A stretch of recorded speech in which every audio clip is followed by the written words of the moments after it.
Hey everyone, it's Tommy with Colorado Astro. Thought I'd make my very first YouTube tutorial video today.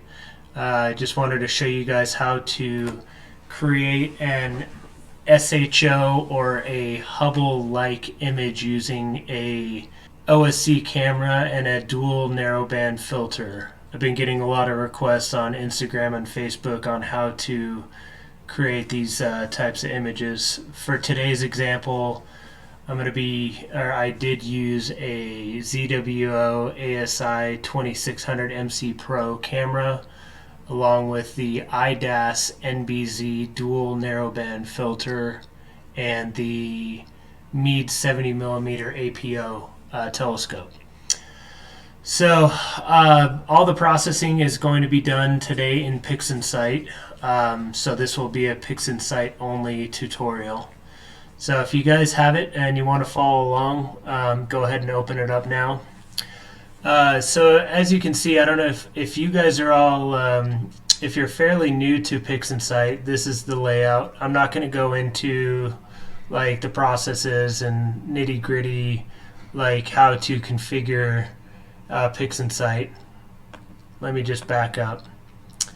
If you guys are new to Pixinsight, I just wanted to kind of show you what I've got going on over here on the right hand side. So I've got all my process icons loaded to the screen, just basically shortcuts from the either processes or scripts that I've used over time and just kind of saved as I went, just for easy recall, so I don't have to go through the process, all processes, and pull it from here.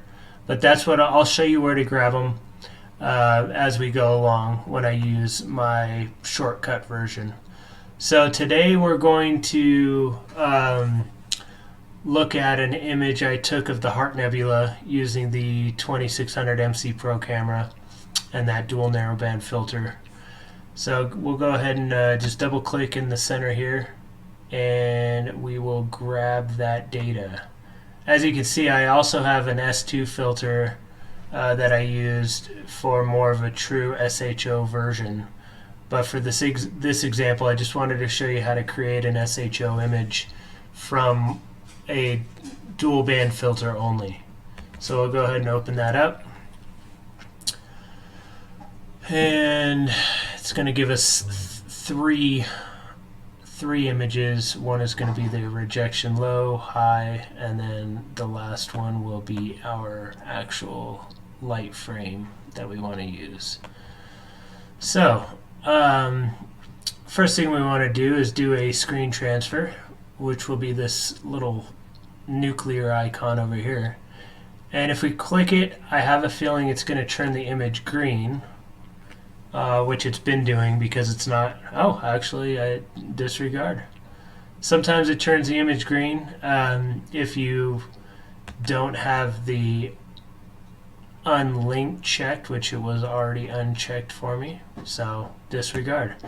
Alright, so first off, what I want to do is crop the image to get rid of any stacking artifacts. I think I had some over here on the right hand side, if I'm not mistaken. Why isn't it letting me go all the way over? Anyways, I want to crop the image, so I'm going to do a dynamic crop. I'm going to come over here and just bring in the edges slightly to remove any stacking artifacts. So the dynamic crop can be found under process, all process, and dynamic crop right here. And just a little FYI, if you guys want to create your own process icon list here, all you have to do is when you open up a process icon, you just take this little triangle over here and drag and drop it to your home screen. And then you can just rename it whatever you want. Like I named this one crop. So you just right click on it, set icon identifier, and just name it crop. Oh, it's already in use, so I will do crop 1. So Then you could just add more processes as you go, and then you can save them down the road as well, or save them when you're done. That way you can just open them up and reuse them. So you just highlight all your process icons, right click, and save selected icons. So this will save it to a Pixinsight folder for your process icons. And I just label mine work 14 whatever. So you hit save, and then when you if you close out Pixinsight, all you have to do is when you come back in, you just right click. If you want to open them back up, you just do process icons and then load process icons, and there you go. You just double click work 14 like I've got selected there, and you're good to go. So I'll just go ahead and delete this one. Alright, back to the dynamic crop. Sorry for the detour there. So I think I'm going to crop it there. Looks good. So I'm going to go ahead and hit the execute button, the green check mark. So after I crop, I do want to neutralize the background. This is going to help with any kind of color gradients and, well, actually, so background neutralization combined with dynamic background extraction will help with the gradient, but this is just one step that I like to do to kind of even out the image. So I'm going to find the darkest part of the image. You want to find a spot without nebulosity or stars, which with a wide field refractor can be kind of tough, but this patch of sky looks pretty good. So what we're going to want to do is we're going to need to select a preview, which is going to just basically preview this portion of the image. So to do that, we're going to want to come up here to this little icon right here and click New Preview. And now we just want to click and drag the box, making sure we don't get any stars in there. And if you look over here, it created a little preview. So next we want to do a background neutralization. So we're going to come over here and click on background neutral. And same thing, go up to processes, all processes, and find our background neutralization. So for our reference image, we're going to want to use this preview that we just created. So I want to come over here and click this little box and find my preview, preview 01. And then I'm going to drag this over to the image, this little triangle, and then that will neutralize the background. Looks good, doesn't it? Just kidding. So we want to come over here. So what we've got to do, what I usually do, is I hit F12 to refresh it, and then that'll basically make it unstretched. And then you want to go back to your linear icon to re-stretch it. Okay, so after that, after the background neutralization, we can delete our preview. So to delete it, we just right-click and hit delete. We're going to close out background neutralization because we don't need that anymore. Now we're going to do a dynamic background extraction. So there's two ways to do a background extraction. So you've got automatic and you've got dynamic. For ease of use, I will just show you how to do the automatic background extractor. The dynamic gets a little convoluted. Both work well. Dynamic background extraction does work better, but for this video I'll just do the automatic background. So I usually just leave all the settings as is, except for target image correction. You want to come over here and select correction, subtraction, normalize, discard, and replace target image. So I'll come over here, drag and drop this triangle, and let it do its magic. So hopefully it should even out this gradient from green. Yep. So that did a pretty good job of basically evening out the background there. So next what we want to do is do a color calibration. There's many ways to do this. The easiest way I found is to come up here to Script, Utilities, and Auto Color. The other way to do it would be to do a color calibration, which is a little bit more involved. And then the third way, the most complicated way, would be to do a photometric color calibration. This is probably going to be the most accurate way to do it. But with a narrowband image, I'm not really too concerned about getting a color calibration spot on. If I was doing an RGB image only or an LRGB image, I'd want to do either photometric or do a more standard color calibration. But for this video, we're just going to go up here to Script, Utilities, and do an auto color. This could take a few minutes, especially with the camera that produces larger file sizes like the 2600 MC Pro. I think I don't know what the final image size was, but each individual image is, I think, roughly 50 megabits. So, and when you stack, over 100 images together, it gets to be pretty heavy. So we will let that finish, and I will be right back. All right, you guys, we're back. So as you can see, the color calibration completed. Although we are getting more of a blue tint or a blue hue to the image,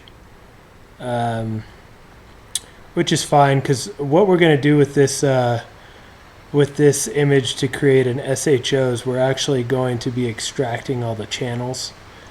One thing we could do is let's go ahead and stretch it, do a permanent stretch on it. So I use the Easy Processing Suite.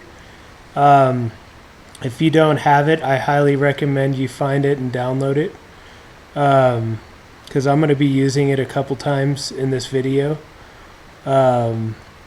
So we'll just go ahead and go over here to Easy Soft Stretch. And like I said, this is going to make a permanent stretch. And the nice thing is it actually equalized out the channels in the histogram. So it's no longer like a all over blue.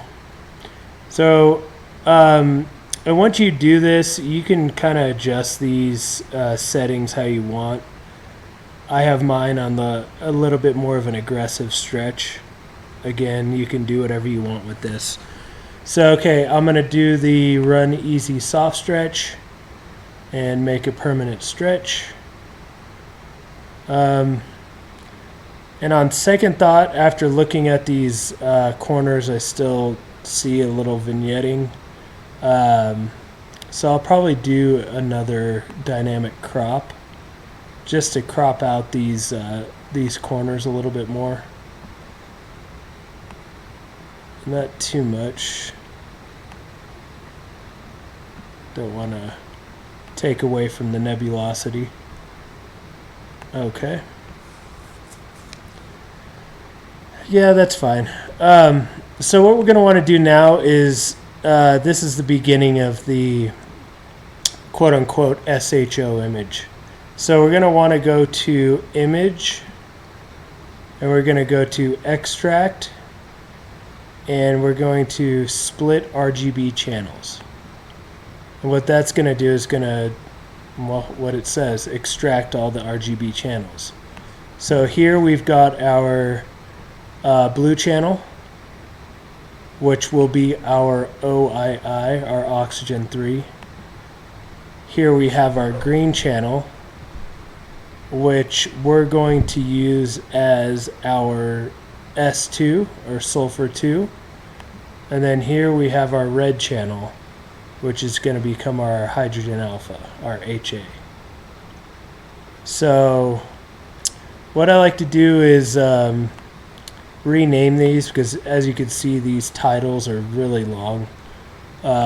Just makes it a lot easier. So just right click,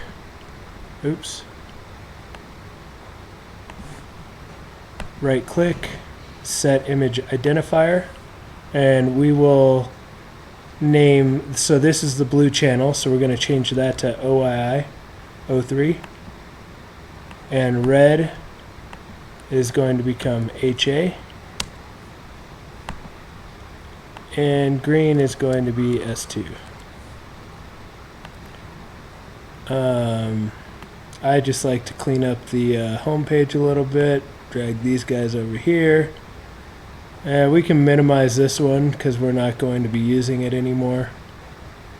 And then you're going to want to have one of these channels open to do the pixel math combination. It doesn't matter which one.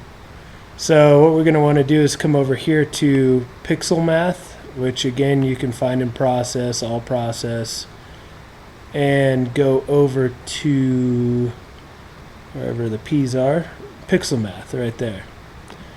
So what we're going to want to do is open the expression editor, and this will allow us to combine the SHO image. So for red, we're going to want to assign the S2 channel. Green is going to be our HA, and blue is going to be our O3. So we're just going to hit OK, and you can come expand the destination. You just want to make sure it's on create new image, and then you're going to hit the apply button, which is this square. And there you have it. We have the beginning of our SHO image.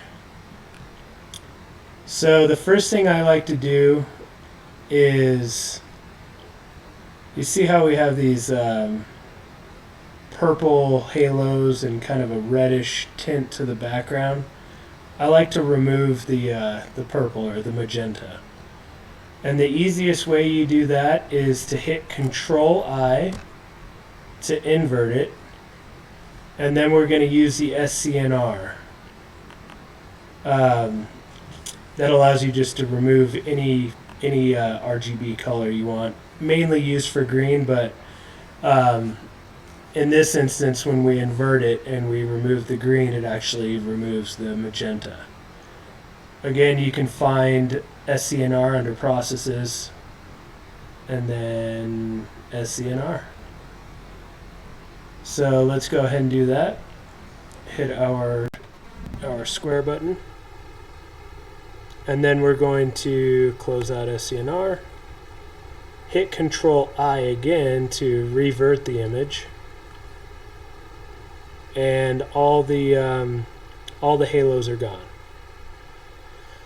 So at this point, what I like to do is I like to process the image starless so you can work on the nebulosity. You can do this one of two ways. You can either use StarNet++ or the Star Exterminator plugin, which I've been using the Star Exterminator plugin more so than the StarNet. It seems to do a better job at removing all the stars. Either one works. For this tutorial, I'm going to use the Star Exterminator. The StarNet is free. Does a good job. Star Exterminator is a paid plugin. I think it's about $60 US. I think it's worth the money. You can do a 30-day free trial on it, so give it a go. So I open up Star Exterminator, and then I'm going to generate a star image, which actually creates a star mask. That comes in useful down the road. I'll show you that later. So what we're going to do is just drag and drop and let this run. This takes probably probably about 5 minutes to complete on larger files, so I will let that run and be back in just a few. Alright, we are back. So as you can see, the stars are now removed. Let's go ahead and just minimize the star mask. So yeah, this is a star mask that it creates. Again, we'll be using that later, most likely for star reduction. Alright, so this is our starless image. As you can see, the star exterminator does a really good job of removing the stars. There were quite a few. So first off, what I want to do with this image is I want to darken it a little bit. So I'm going to go over here to histogram transformation. This little icon down here on the bottom right resets the histogram, and then this one gives you a view of your histogram channels. So let's pop those up, and then we will open up a real-time preview by hitting this circle button. So I want to darken the background, so I'm going to pull this slider in over to the right just a bit, right about there. So I'm going to go ahead and hit apply on that,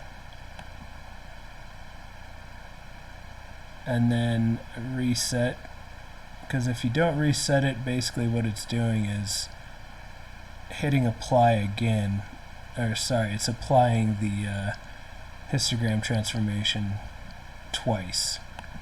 So let's go ahead and reset that. I think that looks good for now. Go ahead and exit and close out the preview. So first off, what we want to do is we want to create a color mask on the green channel. So to do that, we are going to come up to Script and then go down to Utilities and then Color Mask. So Script, Utilities, Color Mask. I use Color Mask all the time. I use a lot of masks. Range Mask and Color Mask I use quite a bit. So if you're unfamiliar with the Color Mask, this is how you do it. So we're going to go ahead and click on the green channel, and then we're going to bump up the layers to remove to about 3. I use 3. Sometimes I use 4 or 5, but 3 is a good number to start off on. Those are the only things I adjust. So go ahead and hit OK. Alright, so there's our green color mask. So what we want to do is apply this mask to the to our image. So to do that, we're going to click on this little tab here, and we're going to drag it over to just below the tab on the actual image itself. And then you see the tab over here turns like a burnt orange color. That's when you know you have a mask applied. So we're going to go ahead and minimize this green mask, and as you can see, the image turned red, and what's going on is it's the red is basically protecting. You can see the rest showing through. Well, so what I like to do is I like to allow to hide the mask, essentially. To do that, you got to right click the image, go to Mask, and Show Mask. The mask is still applied, it's just hidden. So what we want to do here is open up the curves transformation. Again, process, all process, curves transformation. I like to reset it. And then we're going to open up a preview window. And then what we're going to want to do is bump up our red channel. That's going to kind of help give it the that golden yellow color we're going to want. So we're just going to click on the red line and just drag it up. And you can see it kind of starting to change already. You can also decrease the green a little bit. You kind of mess with it just to see what fits best. I mean, it's all personal preference. Kind of like that. So we'll hit apply here. And we haven't reset it yet, so now it looks basically reddish orange. It's a little too much for my liking. So we'll reset it and then bump up the red again, this time without reducing the green. I think that looks pretty good. So we'll go ahead and hit apply there. And reset. So it's already starting to look like a kind of a Hubble palette look. From here, what I'll do is I will remove the green mask, and then what I want to do is bump up the blue channel a bit. And what that's going to do is bump up our oxygen 3. So you can see here, like, there's some oxygen that can be enhanced a little bit. And to do that, what I like to do is open up the oxygen 3 channel, and we're going to also remove the stars from the O3 channel as well. And then after that, we're going to create a mask on just the blue channel, the nebulosity you can kind of see around here. You can create a mask on the with the stars in the image, but it works better if you do a starless. So again, we're going to come over here and open up Star Exterminator. No need to create a star mask. We already did with the H alpha channel, or sorry, the stacked image. So we're just going to drag and drop and make this starless. Again, this takes another 5 minutes or so, so I'm going to go ahead and pause the video. I'll be right back. Alright, we are back. So now that we have our starless image of the oxygen 3 channel, again, I want to come up here to histogram transformation, and I'm going to reduce the darken the background, so all we see is the O3 pop through. And this is just to create a stronger mask for the oxygen 3. I think that looks good. So we'll go ahead and hit apply here. Exit out, and then we're going to use another new tool. We're going to use the range mask. So, sorry, the range selection. Again, you can find it under process, all process, range selection. So we're going to want to create a preview. Go ahead and hit that little circle icon. And then what I like to do, you can either do lower limit or upper limit. I always go with the upper limit. And what you're going to do is drag this slider over to the left until you start seeing the nebulosity pop through. And you can see I went a little too far and it's starting to bring the background through. I don't think there's much O3 out here. So I'm going to back that off just a hair. That looks good. There's a little bit showing through, but not too bad. You can also increase the fuzziness. That looks about good. And then I like to smooth it out so it's not all pixelated.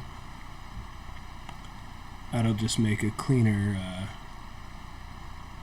transition on the mask. That looks about good. So we'll go ahead and apply that, the square button. Close that out, and we'll minimize the O3. So this is our mask. So I'm going to go over here and just drag and drop this to our main image. Minimize the mask. And right now the mask is set to protect the image and not the background. That's because I chose upper limit on the range mask. So we want to invert that. Invert the mask right here. So right click on the image, go to mask and invert mask. So now it's going to protect the background and allow us to make the O3 pop. So I'll just go in here to curves transformation, open up our preview, and we will bump up the blue channel. You can see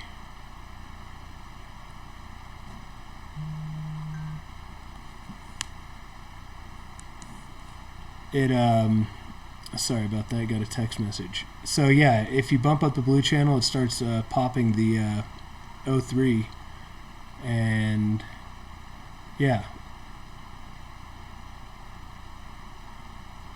Sorry, let's reset that.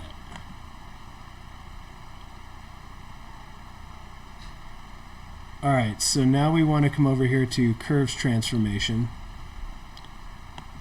reset, and get our preview going. Let's go to the blue channel, and we're going to bump up the blue channel so we can make the O3 pop a little bit more. So you can see it's starting to pop through. I mean, it's coming in the background a little bit, but not too bad. And if you want to reduce it from the background, we just come over here and kind of bring this in, make it a little S curve. What I also like to do is let's bring down the red a little bit so it doesn't look so purple. So yeah, that looks a little bit better. We can come over here to the RGBK and just bring that up a hair and bring down the background. And then I also like to do this CIE component, bump that up a little bit.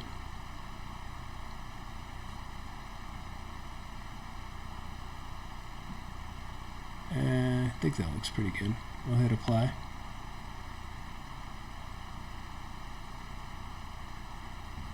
And reset.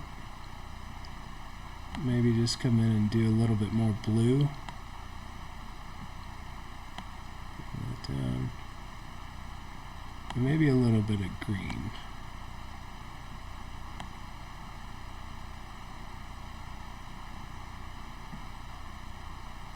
And let's see, increase saturation just a hair. Alright, I think that looks pretty good. Alright, so we're going to apply that. Close out our curves. Yeah, this is looking pretty good. So what I'll do is we're going to remove the mask, right click, remove mask. And what I like to do next is instead of adding the stars back into the image, which we could do, I like to apply the hydrogen alpha channel with the stars as a luminance layer. So to do that, we're going to open up our LRGB combination tool, which you can find under processes again. And before that, actually, let me step back. So we want to blur this image because right now it's pretty grainy, pretty noisy. So we want to convolute it. So you're going to go to your processes, go to convolution, and what I like to do is leave everything as is, and we're going to increase this STD dev all the way up. This is how I do it. You can adjust this however you want. It's going to lose the details, but that's fine because our our hydrogen alpha channel holds the majority of the details anyways.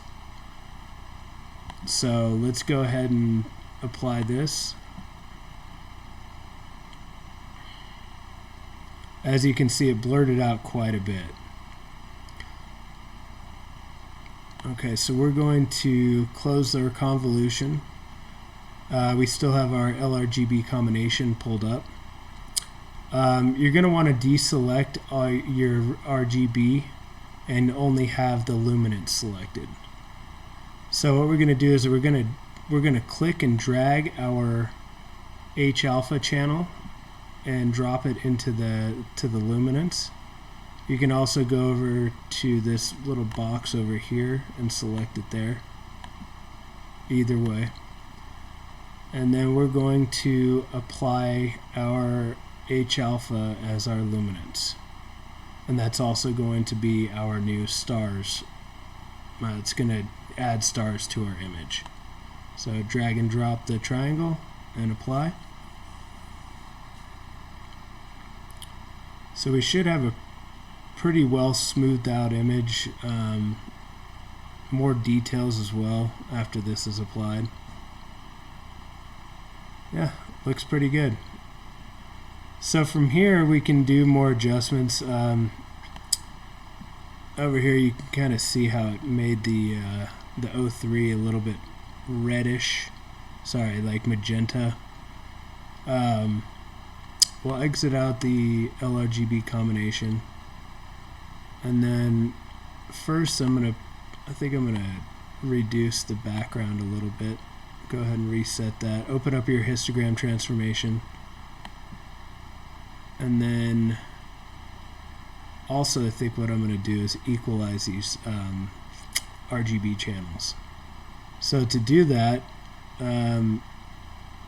I use the channel that's furthest back on the histogram and use that as the reference. So what I want to do is, so we could see blue is the furthest back, so I'll come over here to green and I will drag this slider over until it matches the blue channel. See that right there? And then the red, I'm going to slide that back as well so it matches. So now we're a little bit more I guess calibrated or equalized on the histogram. And we're going to hit apply.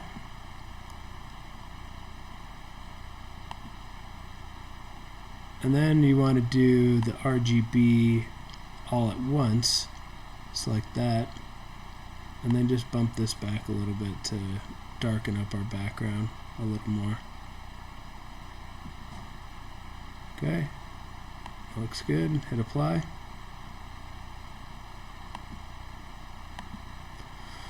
So what I think I want to do is reapply that oxygen 3 mask, that range mask that we had earlier. So go ahead and open that up and drag and drop it. We're gonna invert it again. Open up our curves transformation. Open up the preview, and what I want to do is I want to bring down the red a little bit. There we go. And maybe increase the greens and the blues just a hair. And we'll hit apply there. Alright, that looks a little better. So from here, what we could do is we could do some star reduction. We could do more enhancements to the image, more curves transformations. But I kind of wanted to show you just how you create an SHO image from a dual narrowband filter. An SHO Hubble-esque image, I should say. By no means is this a true, monochrome data with separate mono filters or your narrowband filters, but you can get close. But yeah, I mean, this is a decent looking image. just kind of wanted to show you guys the ropes. Yeah, if you guys like the tutorial, feel free to like and subscribe on YouTube, and check me out on Instagram, Colorado_Astro. All right, thanks for watching.